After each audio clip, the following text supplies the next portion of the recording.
সীমাবদ্ধ নয়। ইসলাম গোটা ইসলামী এরিয়া বড় বিস্তৃত। গোটা জীবন ব্যবস্থার নাম হলো ইসলাম। মসজিদ একটা ক্ষেত্র, মসজিদ একটা জায়গা, ইসলামের একটা শাখা, একটা ডাল। ঘর হলো ইসলাম।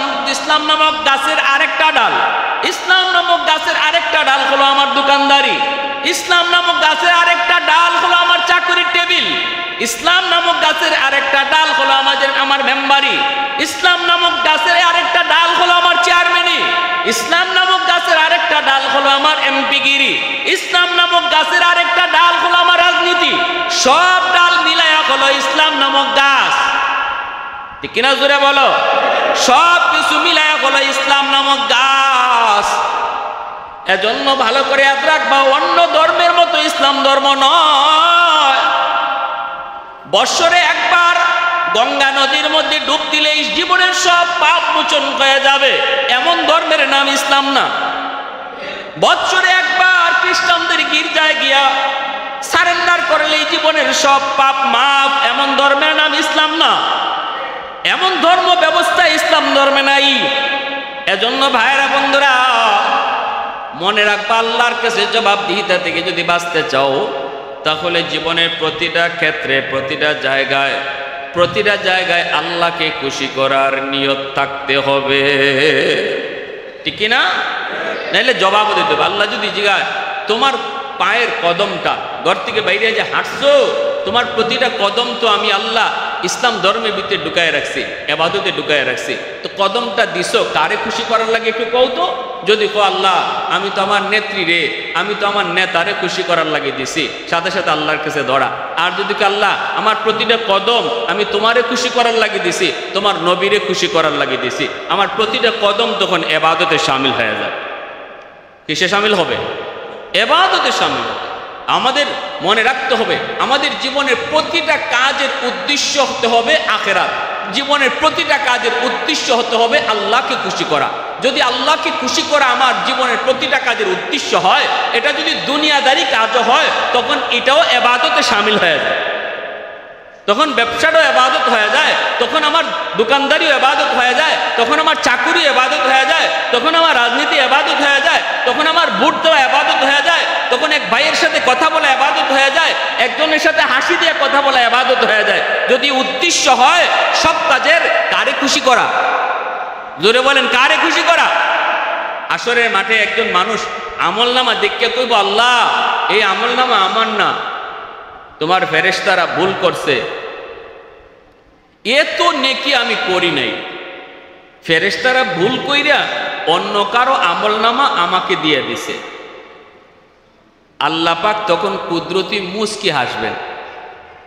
আল্লাহ মুস্কি হাসিয়া বলবেন, বান্দারে আমার ফেরেশতারা ভুল করে না, আমার ফেরেশতারা কি করে না?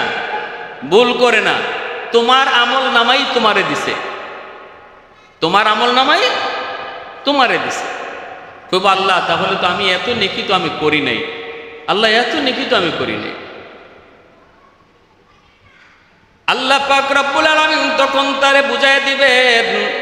আল্লাহ বলবেন, বান্দা মসজিদের ভিতরে তুমি নামাজ পড়ছো, জিকির করছো, কোরআন তেলাওয়াত করছো, মসজিদের বাইরে বের হয়েছ দুনিয়ার কাজে, দোকানদারি করছো, চাকরি করছো, ব্যবসা বাণিজ্য করছো, মানুষের সাথে কথাবার্তা কইছো, কিন্তু তোমার দিলের ভিতরে সর্বদা নিয়ত ছিল আমি আল্লাহ কোন কাজে খুশি, কোন কথায় আমি খুশি।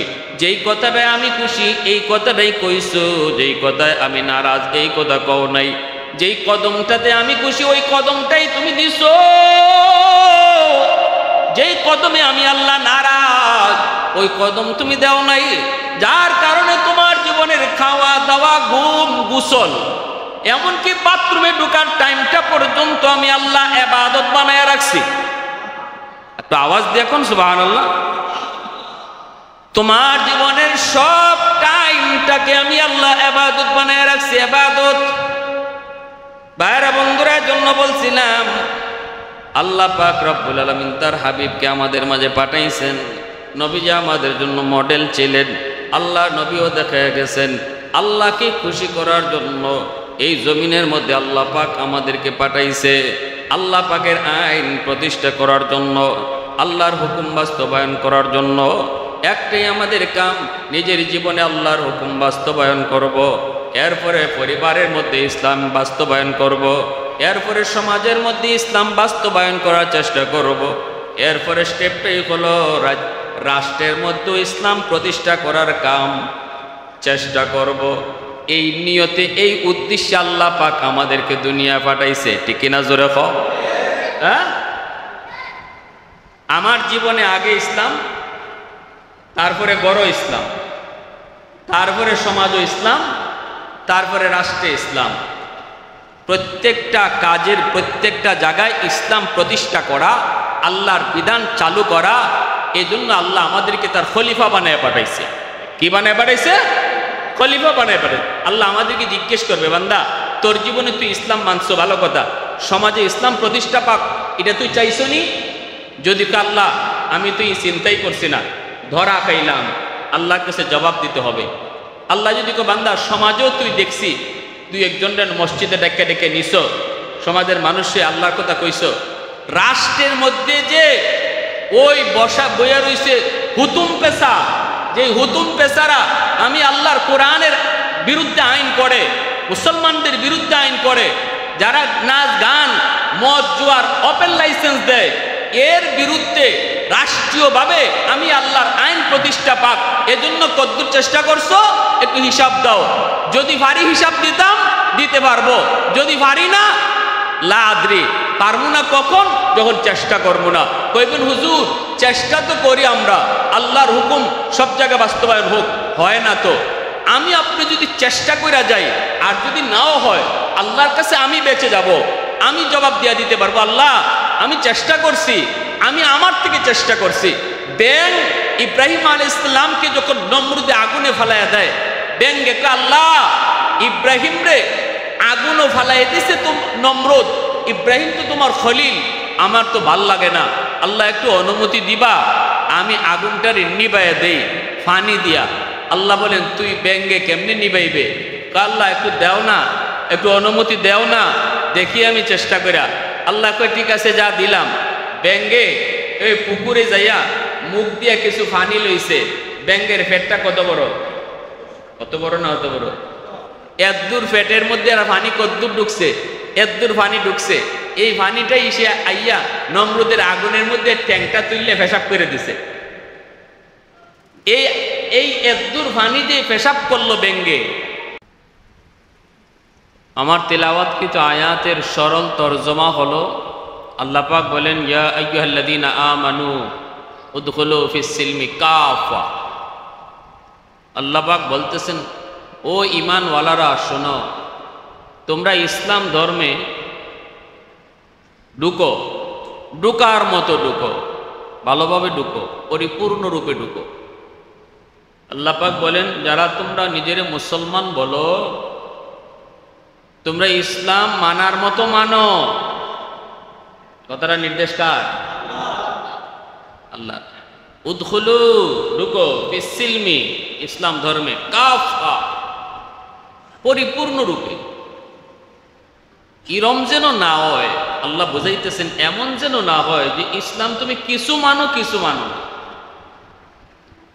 না, এর নাম ইসলাম মানা নয়। আল্লাহ বলেন ইসলাম মানো তো মানার মতো মানো,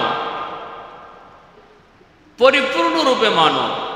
বড় ইসলাম মানো, বাইরেও ইসলাম মানো, ব্যক্তি জীবনও ইসলাম মানো, সমাজ জীবনও ইসলাম মানো। নামাজের ক্ষেত্রে যেমন ইসলাম মানো, ব্যবসার ক্ষেত্রেও ইসলাম মানো। নামাজের সময় নামাজ, ব্যবসার সময় সুদের কারবার, এটা ইসলাম মানা হইছে ব্যবসা? হ্যাঁ, আল্লাহ এটাই বুঝাইতেছে। নামাজও পড়বা আবার সুদও খাইবা, নামাজও পড়বা আবার বউরে বেফরদায়ও চালাইবা, এটা তুমি ইসলাম আংশিক মানছো। তুমি পরিপূর্ণ মুসলমান না, তুমি আংশিক মুসলমান। তুমি কি জাত মুসলমান? আংশিক। আল্লাহ পরিষ্কার এই আয়াতে বলছেন তোমরা আংশিক না, 100% মুসলমান হও, সব জায়গাতে ইসলাম মানো। ইয়া আইয়ুহাল্লাযীনা আমানু দুখুলু ফিস-সিলমি কাফা, ও ঈমানওয়ালারা ইসলাম ধর্মে তোমরা প্রবেশ করো পরিপূর্ণরূপে। নির্দেশটা দিয়েছেন কে? একটু মালিকের নাম একটু আওয়াজ দিয়া বলেন, কে? ইসলাম ধর্মে তোমরা প্রবেশ করো পরিপূর্ণরূপে। নিজের ব্যক্তি জীবনে ইসলাম মানো, ঘরের মধ্যে তুমি ইসলাম মানো, সমাজের ক্ষেত্রেও তুমি ইসলাম মানো, চাকুরি বাকুরি ব্যবসা বাণিজ্যের ক্ষেত্রেও তুমি ইসলাম মানো, রাষ্ট্রীয় ক্ষেত্রেও তুমি ইসলাম মানো, সংসদে যেতে হলেও তুমি ইসলাম মানো। অর্থাৎ আল্লাহ বুঝাইলেন ইসলাম হলো তোমার জীবনের একটা কমপ্লিট ধর্মের জীবন ব্যবস্থার নাম। এক ইসলাম ধর্ম এমন কোনো ধর্ম নয় যেই ধর্ম শুধু ঘরে পাওয়া যায়, সমাজে পাওয়া যায় না। আল্লাহ বুঝাইতেছেন ইসলাম এমন কোনো ধর্ম নয় যেই ধর্ম শুধু সমাজে পাওয়া যায়, রাষ্ট্রে পাওয়া যায় না। আল্লাহ পাক বলেন, বান্দা তুমি যেই সেক্টরে থাকো না কেন, তোমার জীবনের যতগুলো কর্মক্ষেত্র, তোমার জীবনের যত সামনে কাজকর্ম আসবে, সব কিছুর মধ্যেই তুমি ইসলাম পাইবা। অতএব ইসলাম হলো তোমার জীবনের একটা পূর্ণাঙ্গ জীবন ব্যবস্থা, ঠিক কিনা? খ্রিস্টান ধর্মের মানুষ ওরা বলে না না, দুনিয়াদারি এক জিনিস আর আল্লাহ পাওয়া আর এক জিনিস। এটা খ্রিস্টান ধর্মের স্লোগান, ইহুদি ধর্মের স্লোগান। ওদের ভাষ্যমতে যদি দুনিয়ার লাইনে আগাইতে হয়, দুনিয়ার লাইনে যদি আগাইতে হয়, ধর্ম বাদ দিয়া দিতে হবে, ধর্মকে তাকের উপরে সাজায় রাখতে হবে। ধর্ম যে পালন করবে দুনিয়ায় আগাইতে পারবে না। এটা হলো খ্রিস্টানদের থিওরি, ইহুদি ধর্মের থিওরি। এজন্যই খ্রিস্টান ধর্ম, ইহুদি ধর্মের মানুষ ওরা ধর্মের শুধু গির্জার মধ্যেই সীমাবদ্ধ রাখে। খ্রিস্টান ধর্ম ধর্মটারে শুধু গির্জার মধ্যেই সীমাবদ্ধ রাখে। ঘরে তাদের ধর্ম নাই, সমাজে ব্যবসায় তাদের ধর্ম নাই, রাজনীতির ক্ষেত্রেও তাদের ধর্ম নাই। কিন্তু ইসলাম একমাত্র ধর্ম। আল্লাহ পাক বলে ইসলাম ধর্ম তোমার জীবনের কমপ্লিট জীবন ব্যবস্থার নাম। ইসলাম ধর্ম এমন নয় যে ইসলাম তুমি যদি মানো তাহলে দুনিয়াদারি পারবা না। ধর্ম যদি মানো, ইসলাম ধর্ম যদি পালন করো তাহলে তুমি ব্যবসা করতে পারবা না। এমন ধর্মের নাম ইসলাম না, ঠিক কিনা? জোরে হোক। ইসলাম ধর্ম এমন নয় যে ধর্ম পালন করলে রাজনীতি করা যাবে না, এর নাম ইসলাম নয়। ইসলাম একটা পরিপূর্ণ জীবন ব্যবস্থা। মানুষের জীবনের যত যা কিছু প্রয়োজন সব কিছু রুল, নিদর্শন ইসলাম ধর্মে আসেনি না নাই? এজন্য অন্যান্য ধর্মের সাথে আমাদের ধর্মের তফাৎ, খ্রিস্টান ধর্মের সাথে ইসলাম ধর্মের তফাৎ, ইহুদি ধর্মের সাথে ইসলাম ধর্মের তফাৎ একটু নয়, 19-20 নয়, আকাশ পাতাল। মূল রুল, মূল তন্ত্রের মধ্যেই আমাদের সাথে তাদের বেশ কম। ওদের ধর্ম হলো ধর্মের সময় ধর্ম, ধর্মের সময় ধর্ম, ব্যবসার সময় ব্যবসা, ধর্মের সময় ধর্ম, রাজনীতির সময় রাজনীতি। এটা হলো খ্রিস্টান ধর্মের থিওরি। কিন্তু ইসলাম ধর্ম বলে না, ধর্মের সময় ধর্ম আর ব্যবসার সময় ব্যবসা। এমন ধর্ম ইসলাম ধর্ম নয়। ইসলাম ধর্ম কয় ধর্মের সময় ধর্ম শব্দ বলতে কোনো নাই। ইসলাম ধর্মে মানুষের জীবনের ব্যবসা বাণিজ্য, চাকরি বাকরি, রাজনীতি, রান্না বান্না থেকে নিয়ে সব কিছু ইসলাম ধর্মের ভিতরে। একজন মানুষ যদি রান্নাটাও ইসলাম ধর্মের ফর্মুলা মতো করে, রান্না করাটাও তার ইবাদতে শামিল হয়ে যায়। ব্যবসা যদি ব্যবসায়ী ইসলাম ধর্মের রুল মতো করে, ব্যবসাটাও তার ইবাদতে শামিল হয়ে যায়। দুনিয়ার লাইনে রাজনীতি যদি একজন মানুষ আল্লাহকে খুশি করার জন্য রাজনীতি করে, এই রাজনীতিটাও তার ইবাদতের অংশ হয়ে যায়। একজন মুমিন মুসলমান তার সকালবেলা ঘুম থেকে উঠা থেকে নিয়ে আবার রাতে ঘুমানো যাওয়া পর্যন্ত তার জীবনের যত কাম, যত কাম তার জীবনের সবগুলা কামকে আল্লাহ পাক ইসলাম ধর্মের ভিতরে ঢুকাইয়া সব কিছুরে ইবাদত বানায় দিয়েছেন। এজন্য একজন মুসলমান হাঁটতে গেলেও তার ইবাদত, একজন মুসলমান খাইতে বসলেও তার ইবাদত, একজন মুসলমান দোকানদারি করলেও তার ইবাদত, একজন মুসলমান রাজনীতির কথা কইলেও তার ইবাদত, যদি সেটা আল্লাহকে খুশি করার জন্য। কারে খুশি করা? জোরে বলেন। দুনিয়ার কোনো নেতা নেত্রীরে খুশি করার জন্য নয়। আমাদের নেতা দুনিয়ার কোনো মানুষ নয়। মুসলিম ধর্মের, মুসলিম জাতির নেতা হলেন নবী মুহাম্মদুর রাসূলুল্লাহ সাল্লাল্লাহু আলাইহি ওয়াসাল্লাম। আমরা অমুক নেতার রাজনীতি দেখেছি, অমুক নেত্রীর রাজনীতি দেখেছি, অনেক কিছু দেখেছি। ওই দেখার ভিতরে দুনিয়ার কোনো ফায়দাও নাই, আখিরাতের তো ফায়দার গন্ধও নাই। কিন্তু যদি আমি মুহাম্মদুর রাসূলুল্লাহ আমার নেতা, ওই নেতাকে খুশি করার রাজনীতি করি, তাহলে এই রাজনীতিটাও আমার ইবাদতের অংশ হয়ে যাবে। ঠিক কিনা জোরে এখন? ইবাদতের অংশ। মুসলমান মনে রাখো, আমার প্রতিটা কদম, আমার প্রতিটা কদমের হিসাব আল্লাহর সামনে দেওয়া লাগবে। আল্লাহ এই কথা জিগাইব, কেমনে বইসলায়, কেমনে তুমি খাইছো, কেমনে তুমি দাঁড়াইছো, কেমনে তুমি ঘুমাইছো। তোমার ঘুমটারও তো আমি ইবাদত বানাইছিলাম, তোমার খাওয়াটারও ইবাদত বানাইছিলাম, তোমার হাঁটারও আমি ইবাদত বানাইছি, তোমার হাসিরও ইবাদত বানাইছি, তোমার কান্নারও আমি আল্লাহ ইবাদত বানাইছি। এবার কও কেমনে কাঁদছো, এবার কও হাসিটা কেন হাসছো, এবার কও কদমটা তুমি কেমনে দিছো, কার জন্য কদম দিছো। পায়ের কদমটাও যদি আমার জন্য দাও, হাসিটাও যদি আমার জন্য হাসো, কান্নাটাও যদি আমার জন্য কাঁদো, তোমার জীবনের হাসি, তোমার জীবনের কান্না, তোমার জীবনের কদম আমি আল্লাহ ইবাদতের অংশ বানায় দিব। আলহামদুলিল্লাহ কদ্দারা খাইরাও ওয়া কাবালা, আলহামদুলিল্লাহ কদ্দারা খাইরাও ওয়া কাবালা, ওয়া শুকরু লিমান সাওয়ারা হুসনাও ওয়া জামালা, ফরদুন সামাদুন আন সিফাতিন খালকি বারিউন, রব্বুন আযালিয়ুন খালাকাল খালকা কামালা, লা জিদ্দা ওয়ালা নিদ্দা ওয়ালা হাদ্দা লিমাওলা,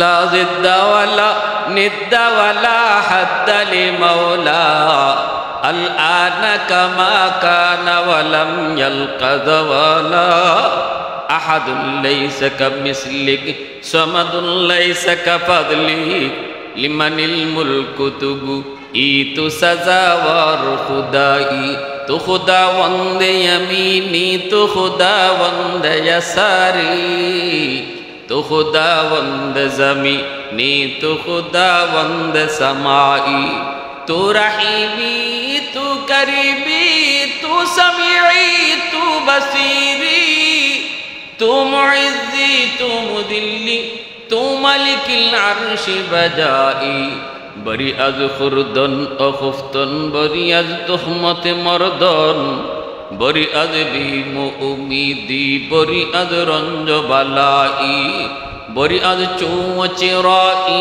বরি আজ সুরতে রঙ্গি, বরি আজ ইজ্জনিয়া জি, বরি আজ ভীম উমিদি। লা ইলাহা ইল্লাল্লাহ, সবাই লা ইলাহা ইল্লাল্লাহ,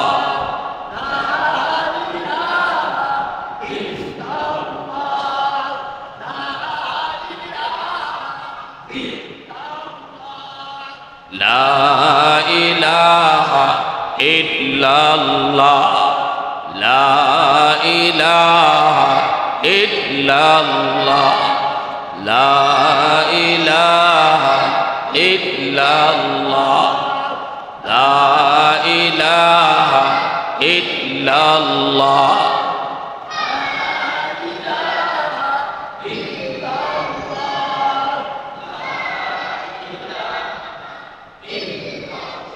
আল্লাহ আল্লাহ আল্লাহ আল্লাহ আল্লাহ আল্লাহ আল্লাহ আল্লাহ আল্লাহ আল্লাহ আল্লাহ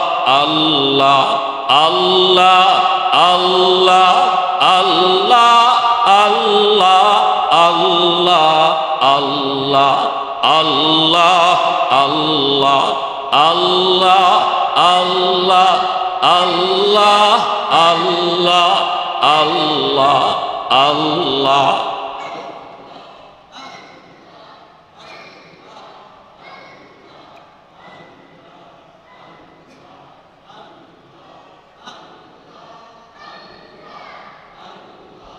লা ইলাহা ইল্লাল্লাহ মুহাম্মাদুর রাসূলুল্লাহ।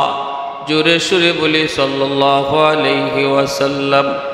আমি আয়াতখানা পড়েছিলাম, একটু মন দিয়ে কথাগুলো শুনেন, লম্বা চূড়া কথা নয়, চুম্বকে কিছু কথা বলবো, একটু মন দিয়ে শুনেন।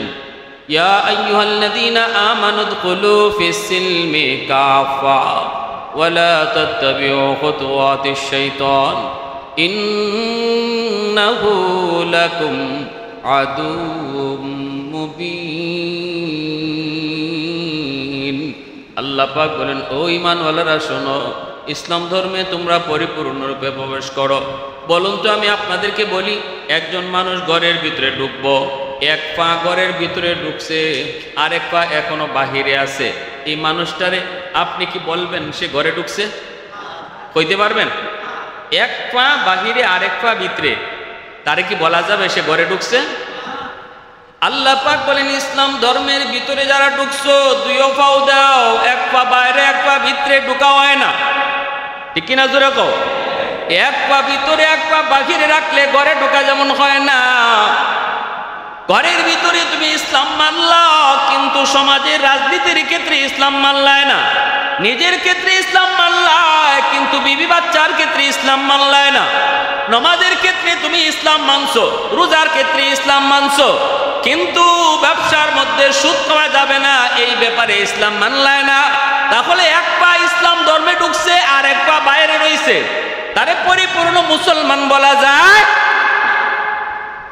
আল্লাহ পাক রব্বুল আলামিন পরিষ্কারই কথা বলছেন, সাবধান, এমনটা তোমরা কইরো না।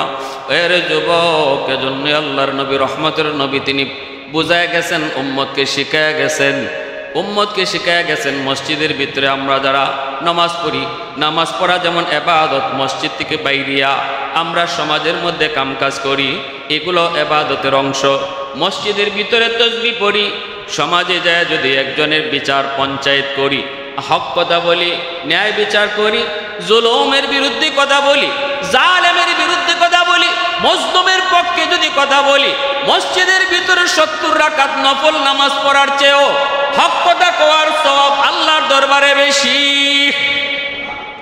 মনে রাখবা, ইসলাম মসজিদের ভিতরে সীমাবদ্ধ নয়, ইসলাম গোটা ইসলামী এরিয়া বড় বিস্তৃত, গোটা জীবন ব্যবস্থার নাম হলো ইসলাম।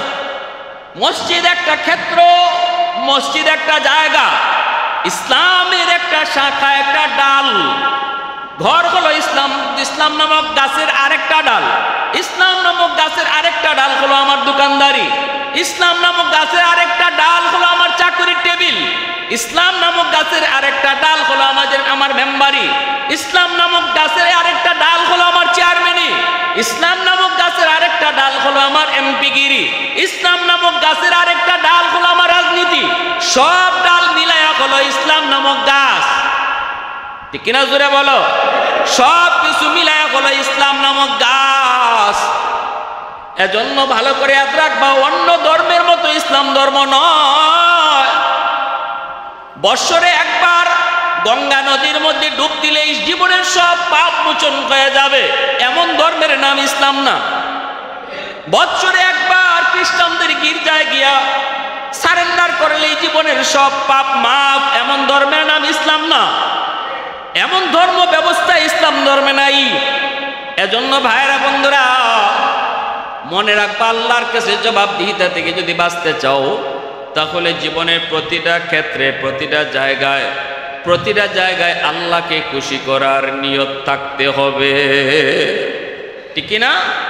নাইলে জবাবও দিতে হবে। আল্লাহ যদি জিজ্ঞাসা, তোমার পায়ের কদমটা ঘর থেকে বাইরে যে হাঁটছো, তোমার প্রতিটা কদম তো আমি আল্লাহ ইসলাম ধর্মের ভিতরে ঢুকায় রাখছে, এবাদতে ঢুকায় রাখছে। তো কদমটা দিছো কারে খুশি করার লাগে একটু কও তো।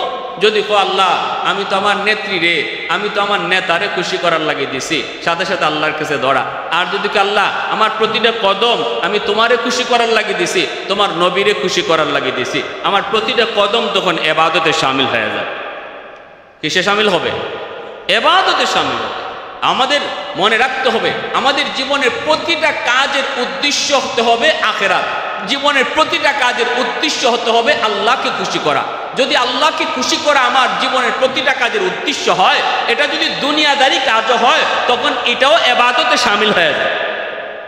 তখন ব্যবসাটাও এবাদত হয়ে যায়, তখন আমার দোকানদারিও এবাদত হয়ে যায়, তখন আমার চাকুরি এবাদত হয়ে যায়, তখন আমার রাজনীতি এবাদত হয়ে যায়, তখন আমার ভোট দেওয়া এবাদত হয়ে যায়, তখন এক ভাইয়ের সাথে কথা বলা এবাদত হয়ে যায়, একজনের সাথে হাসি দিয়ে কথা বলা এবাদত হয়ে যায়। যদি উদ্দেশ্য হয় সব কাজের কারে খুশি করা, জোরে বলেন কারে খুশি করা। আসরের মাঠে একজন মানুষ আমলনামা দেখে কইব আল্লাহ এই আমলনামা আমার না, তোমার ফেরেশতারা ভুল করছে, এত নেকি আমি করি নাই, ফেরেশতারা ভুল কইরা অন্য কারো আমলনামা আমাকে দিয়ে দিছে। আল্লাহ পাক তখন কুদরতি মুস্কি হাসবেন। আল্লাহ মুস্কি হাসিয়া বলবেন বান্দারে আমার ফেরেশতারা ভুল করে না, আমার ফেরেশতারা কি করে না? ভুল করে না, তোমার আমলনামাই তোমারে দিছে, তোমার আমলনামাই তোমারে দিছে। কইব আল্লাহ তাহলে তো আমি এত নেকি তো আমি করি নাই, আল্লাহ এত নেকি তো আমি করি নাই। আল্লাহ পাক রব্বুল আলামিন তখন তারে বুঝাই দিবেন। আল্লাহ বলবেন বান্দা মসজিদের ভিতরে তুমি নামাজ পড়ছো, জিকির করছো, কোরআন তেলাওয়াত করছো, মসজিদের বাইরে বের হয়েছ দুনিয়ার কাজে, দোকানদারি করছো, চাকরি করছো, ব্যবসা বাণিজ্য করছো, মানুষের সাথে কথাবার্তা কইছো, কিন্তু তোমার দিলের ভিতরে সর্বদা নিয়ত ছিল আমি আল্লাহ কোন কাজে খুশি, কোন কথায় আমি খুশি, যেই কথাটায় আমি খুশি এই কথাটাই কইছো, যেই কথায় আমি নারাজ এই কথা কও নাই, যেই কদমটাতে আমি খুশি ওই কদমটাই তুমি দিছো, যেই কদমে আমি আল্লাহ নারাজ ওই কদম তুমি দাও নাই। যার কারণে তোমার জীবনের খাওয়া দাওয়া ঘুম গোসল এমনকি বাথরুমে ঢোকার টাইমটা পর্যন্ত আমি আল্লাহ ইবাদত বানায় রাখছি। একটু আওয়াজ দিয়ে এখন সুবহানাল্লাহ। তোমার জীবনের সব টাইমটাকে আমি আল্লাহ ইবাদত বানায় রাখছি। ইবাদত ভাইরা বন্ধুরা জন্য বলছিলাম আল্লাহ পাক রব্বুল আলামিন তার হাবিবকে আমাদের মাঝে পাঠাইছেন। নবীজি আমাদের জন্য মডেল ছিলেন। আল্লাহ নবীও দেখা গেছেন আল্লাহকে খুশি করার জন্য এই জমিনের মধ্যে আল্লাহ পাক আমাদেরকে পাঠাইছে। আল্লাহ পাকের আইন প্রতিষ্ঠা করার জন্য, আল্লাহর হুকুম বাস্তবায়ন করার জন্য।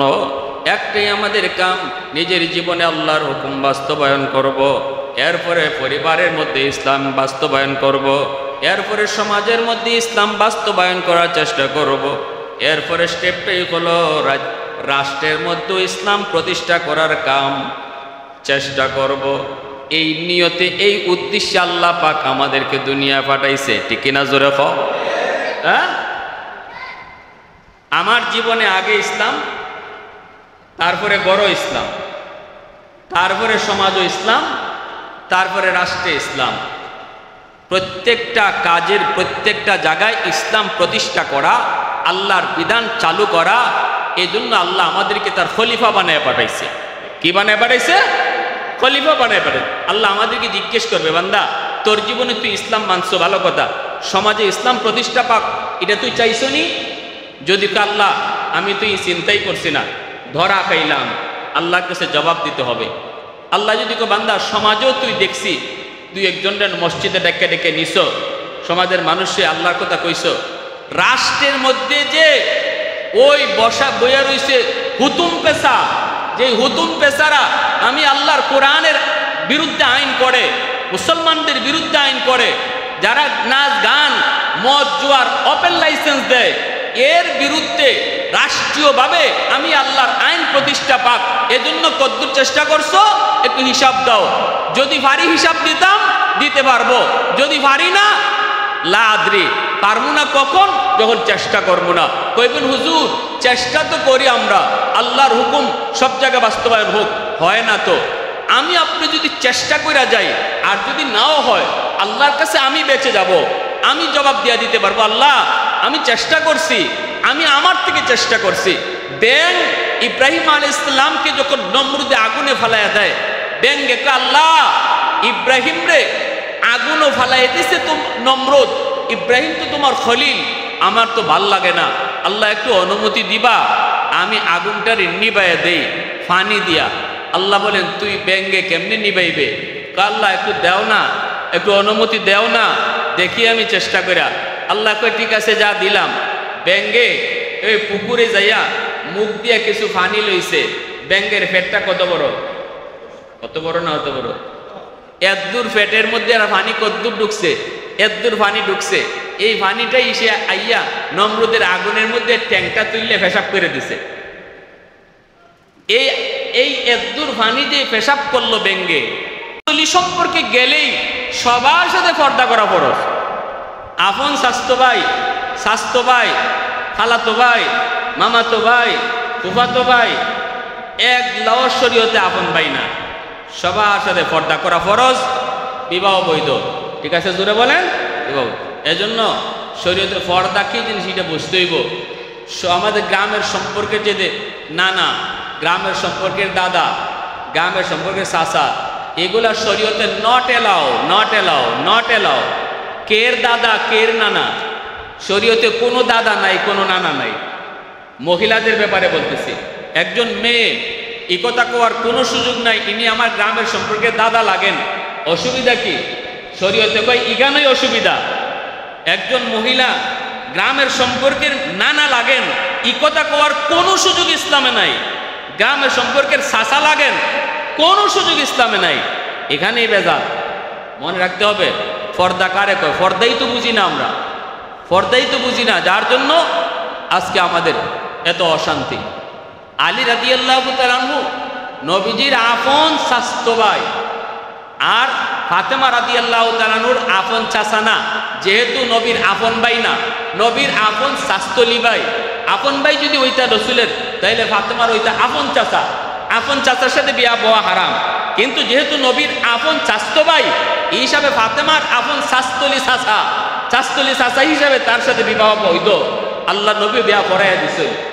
এই ফাতেমা আলী রাদিয়াল্লাহু তাআলা আনহু ইনি রসুল সাল্লাল্লাহু আলাইহি ওয়াসাল্লামের গড়ে লালিত পালিত। আল্লাহ নবী নিজের হাতে বড় করছেন। ফাতেমারে যখন বিয়া দিবা, রসুলে যখন মসজিদে নববীতে এলান দিচ্ছেন আমার ফাতেমারে বিয়া দিমো, কতজনে বিয়ার আলাপ দেয়, রসুল সবের আলাপ হয়ে না করে দেন, কারো আলাপের সম্মতি দেন না। উসমান গনি রাদিয়াল্লাহু তাআলা আনহু ইনি যে কইতেছে আলী মনে হয় নবী তোমার বার চাইতেছেন, তুমি আলী যাইয়া প্রস্তাব দিলাও একটু সাহস কইরা। আলী রাদিয়াল্লাহু তাআলা বলতেছে উসমান তোমরা আমারে মাইর খাওয়ান না বাউ ধরাইছো, আমি থাকি রসুলের গড়, খাই নবীর গড়, এখনো নবীর ঘর থেকে খাইয়া বাইরেছি, আর আমি গিয়া কইতাম যে আমি আপনার মেয়েরে বিয়া করতাম, এই কথা কোয়ার পরে যে রসুল আমার মাইটটা দিবা, এই মাইটটা ফিরাইব কেটায়? উসমানে কয় আরে আলী ডরাইও না, আমরা তোমার পিছে আছি, ভয় পাইও না, যখন দেখবো বাপ খারাপ আমরা গিয়ে দৌড় দিয়ে রসুল দে বুঝাই ফেলবো, ইয়া রাসূলুল্লাহ ছোট মানুষ বুঝছে না, আপনি রাগ করেন না।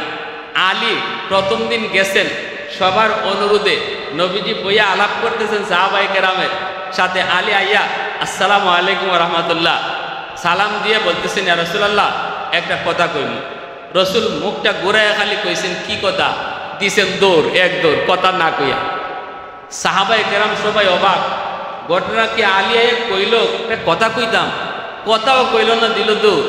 আল্লাহ নবীও অবাক, আলী তো কিছু কইল না। দ্বিতীয় দিনও আলী আবার আইছেন। উসমান গনি কয় আলী সাহস করে ক না, আরে এত ডরাইয়া লাভ নাই, রসুলে তোমার তো মায়া করুন, সাহস করে মনে কথাটা কইলাও, কারণ আমার মন কইতেছে রসুলে যেহেতু কারো বিয়ার প্রস্তাবে রাজি না, মনে হয় নবী তোমার বার চাইতেছে, তুমি একটু সাহস করে কইলাও। আলী কইল আমি তো কইতাম চাই, কিন্তু যেই মাত্র কইমু এই মাত্রই আমার ভিতরে কাপ শুরু হয়ে যাবে। রসুল খালি সাইন আমার ভাই, আমার দিকে তাকানো মাত্রই আমার ডর লাগে, হয় আজকে ডরায়ও না। দ্বিতীয় দিন আইসেন, সালাম দিছেন, নবীজি যেই মাত্র সাহেব আছেন কি এদিনও দিছেন দৌড়। তৃতীয় দিন আইসেন, সবাই মিলে ফাটাইছে। আলী কইন আমারে যে তোমরা ফাটাও আর আমি যে না কইয়া দৌড় দিয়ে আইবার সময় তো দেখি তোমরা একজনও মসজিদও নাই। তোমরা যে কইসলা যে আমারে ফাটাইবা আর পাশে দাঁড়াইয়া থাকবা বইয়ে থাকবা, কই আমি তো কেউ দেখি না। উসমান কই না আসি, আমরা আসি, তুমি ডরায়ও না। তৃতীয় দিন আইসেন, নবীজি মনে মনে ভাবতেছেন আজকে আর আলীরে যাইতে দেব না, আজকে কখনোই লাগবো। রসুল তো বুঝছেন যে আলী কি যেন কইতো চা কয় না। তৃতীয় দিন আইয়া যখন হযরত আলী আসসালামু আলাইকুম কইয়া রাসূলুল্লাহ একটা কথা কইতাম, নবীজি মুখ ফিরান না। নবীজি যেদিকে মুখ ফিরাইলে এদিকে আল্লাহ রসুল ওয়ালাইকুম সালাম কইয়া মুখ ফিরাইবার আগে রসুল হাত দিয়া থাবা দিয়ে আমরা ধরছেন, হাত দিয়া ধরছেন, থাবা দিয়া ধইরা এইবার ফিরে কথা কি কথা। হযরত আলী কই রাসূলুল্লাহ আমার একটু হাতটা ছাড়ে না। রসুল কাছে হাত ছাড়াছাড়ি নাই, আগে কয়ে যাও কি কথা এটা কও। 3 দিন দৌড় দিছো, আজকে আর দৌড় নাই। আলী পিছনে চাইয়ে দেখুন একজনও নাই মসজিদে। যারা ফাটাইছিল এরা একজনও নাই। রসুলের হাতটা তাওয়া দিয়ে ধরছে, ধরে কইলাও কও কেন আইছে। ইয়া রাসূলুল্লাহ আমারে যারা ফাটাইছিল কেউ নাই, কোনো একজনও নাই, এরার কথায় আমি আইছি, আমার সাহস নাই কও। রসুলকে সাহস করে কও। তোর মাথাটা নিচের দিকে দিয়ে এখন রাসূলুল্লাহ আপনি ফাতেমার বিয়ার ঘোষণা দিছেন। আল্লাহ রসুল কইতে হ দিছি তো কি হইছে।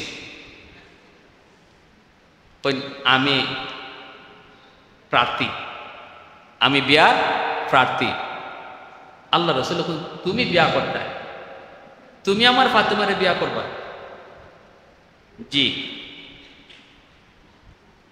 আল্লাহ রসুল মুসকে হাসিয়ে দিয়েছে, মুসকে হাসিয়া কইন আলী এই কথাটার জন্যই আমি বার চাইতেছিলাম। সুবহানাল্লাহ।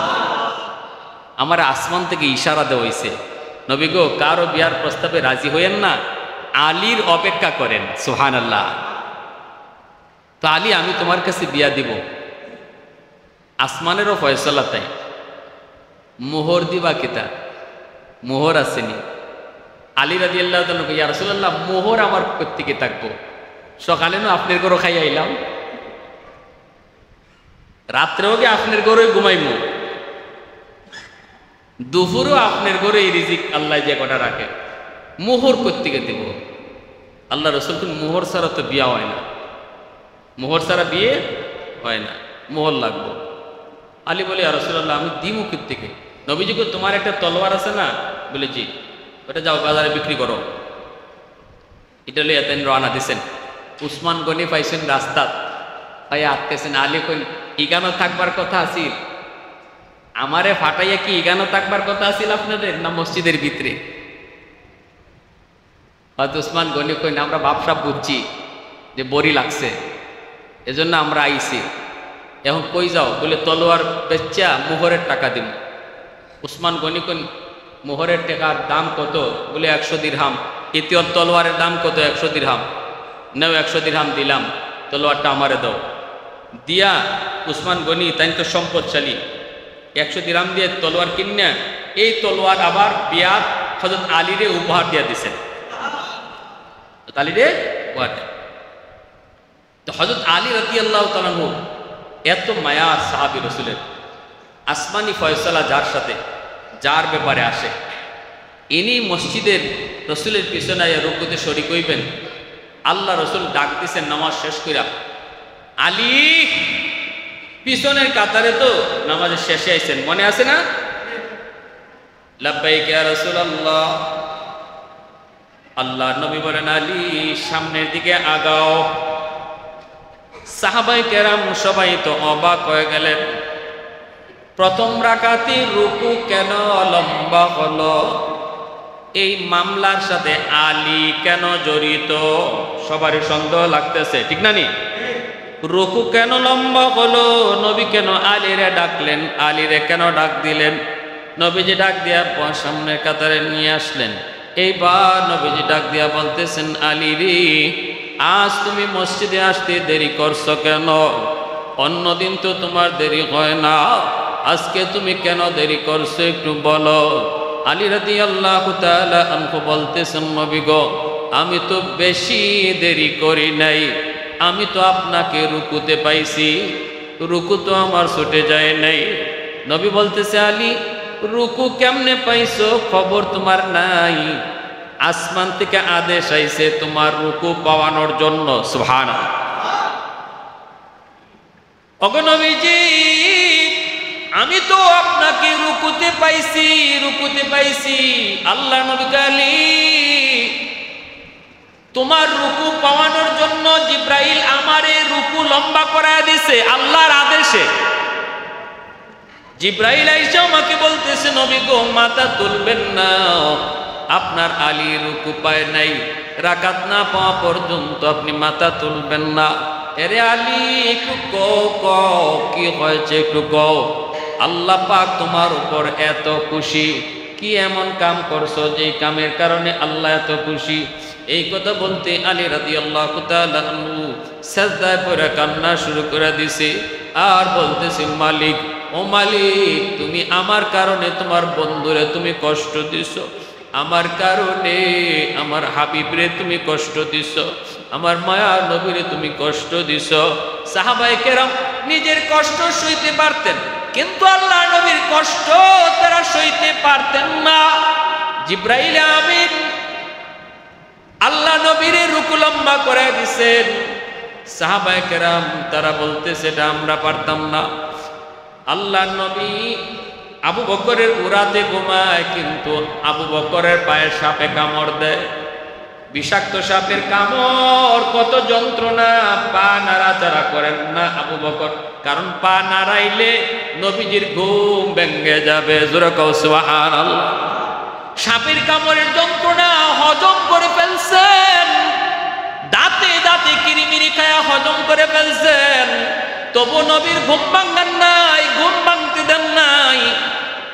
এরাই হলো নবীর সাহাবী, আসহাবী, উলাইকা আসহাবুন নবী সাল্লাল্লাহু আলাইহি ওয়াসাল্লাম, আবাররাহা কুলুবান ওয়া আমাকাহা ইলমান ওয়া আকাল্লাহা তাকাল্লুফা, ইখতারাহুমুল্লাহু লিসুহবাতি নবিয়্যিহি ওয়া লিইকামাতি দীনিহি, ফারিফু লাহুম ফাদলাহুম ওয়াত্তাবিউহুম হাদিয়াহুম ওয়া সিয়ারিহিম ফাইন্নাহুম কানু আলাল হুদাল মুস্তাকিম।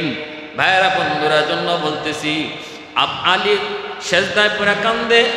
আল্লাহ নবী বলতেছে, আলী কান্নাকাটি করে লাভ নাই, একটু কো কি নেকামল তুমি করেছ।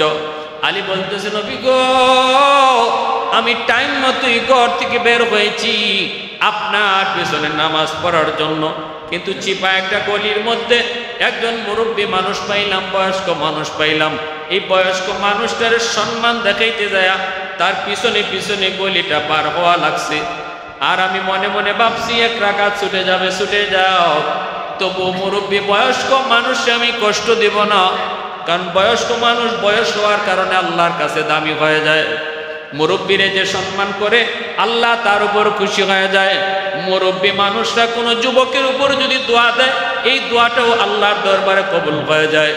যুবক যদি যৌবনে আল্লাহর কাছে দামি হতে চাও, যুবক যদি সামনের জীবনের সব ঘাট তুমি মুক্ত করতে চাও, সকল ঘাটে যদি সফলতা পেতে চাও, পরীক্ষায় যদি ভালো ফলাফল চাও, ব্যবসা বাণিজ্যে যদি সফলতা চাও, তাহলে সমাজের মুরব্বীদের কাছ থেকে বেশি বেশি দোয়া নিবা।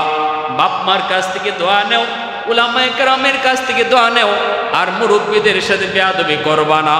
মুরব্বীদের সালাম দিবা, দোয়া নিবা।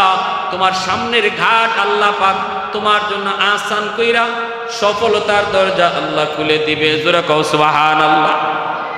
আল্লাহ নবী বলতেছে, আলী, ওই মুরব্বী মানুষটার সম্মান করার কারণে আল্লাহর দরবারে তোমার দাম, এত দাম, এত দাম বেড়ে গেল। তুমি দেখছো নি মুরব্বী মানুষটা কেডা? আলী রাদিয়াল্লাহু তাআলা নবী গো, অবাক হওয়ার কাণ্ড হলো, আমি গলি পার হওয়ার পর চেহারার দিকে তাকায় দেখলাম এই মানুষটা মুসলমান না, সে হলো একজন ইহুদি। মুসলমান না, ইহুদি, কিন্তু সে একজন বয়স্ক মুরব্বী। একজন অমুসলমান বয়স্ক একজন অমুসলমানকে সম্মান দেওয়া, তো যদি আল্লাহ এই পরিমাণ খুশি হয়, তাহলে একজন বয়স্ক মুসলমানরে যদি তুমি সম্মান করো, আল্লাহ তোমার উপর কি পরিমাণ খুশি হয়। সুবহান। এজন্য আমি বলছিলাম ইসলাম ধর্ম শুধু মুসলমানদের অধিকার দেয় না, ইসলাম ধর্ম অমুসলমানদেরকেও অধিকার দেয়। ইসলাম ধর্ম পশু পাখিরও অধিকার দেয়, ইসলাম ধর্ম গরু ছাগল হাঁস মুরগিরও অধিকার দেয়, সব জীবজন্তুকেও ইসলাম ধর্ম অধিকার দেয়। অতএব সমাজে যদি ইসলাম প্রতিষ্ঠা পায়, সংসদেও যদি ইসলাম প্রতিষ্ঠা পায়, আল্লাহর কোরআনে আইন চালু হয়, তাহলে শুধু মুসলমানরা এর সুবিধা পাবে না, অমুসলমানরা যেমন পাইব, জীব জানোয়ার হায়াওয়ানাতগুলিও এর শান্তি বাক পাইব।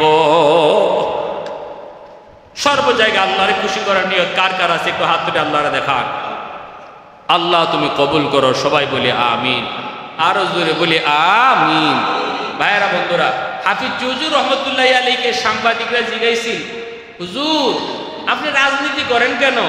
রাজনীতি করার দরকার আছে? আপনি তো এমনি আল্লাহর কাছে দামি। হুজুর কয়, রাজনীতি আমি দুনিয়ার লাগি করি না, তাহাজ্জুদের নামাজ আমি যেই নিয়তে পড়ি, রাজনীতিও আমি এই নিয়তে করি। তাহাজ্জুদ করি আমি আল্লাহরে খুশি করার লাগি, রাজনীতিও করি কারে খুশি করার লাগে? আল্লাহরে খুশি করার লাগে। আল্লাহরে খুশি করার লাগে তাহাজ্জুদ করলে তাহাজ্জুদ ইবাদত, আল্লাহরে খুশি করার জন্য রাজনীতি করলে রাজনীতিও ইবাদত, রাজনীতিও ইবাদত। ভালো করে মনে রাখবা। এজন্য এটা খামখেয়ালি না, খামখেয়ালি না ভাই। বুটটা একটা আমানত, এটা যারে মন চায় তারে দিলাম, যারে দিলাম এ যে পরিমাণ বালাকাম করব, যে পরিমাণ বালাকাম করব, সব বালাকামের অংশীদার আমিও হইমু। ঠিক না? নিজের এখন এটা আমানত, খামখেয়ালি না। একজনের বুট দিলে হে আমার ঘর বানাই দিলাইব তা না, ভালো করে মনে রাখবেন এটা আমানত। আমি যারে বানাইতেছি তা সে যত বালা করব, বালার বাগও আমি পাইমু, যত খারাপ করব সমস্ত খারাপ কাজের ভাগিদারও আমি। আল্লাহ আমাদেরকে বুঝা, সে অনুযায়ী মানার তৌফিক আল্লাহ দান করুন। সবাই বলি আমিন। আজকের মুজাহিদ কমিটির উদ্যোগে এত সুন্দর একটা স্থায়ী মাহফিল, কালকেও ইসলামী আন্দোলনের অনেক বড় সমাবেশ। সবাই শুধু আল্লাহকে খুশি করার নিয়তে হাজির হব।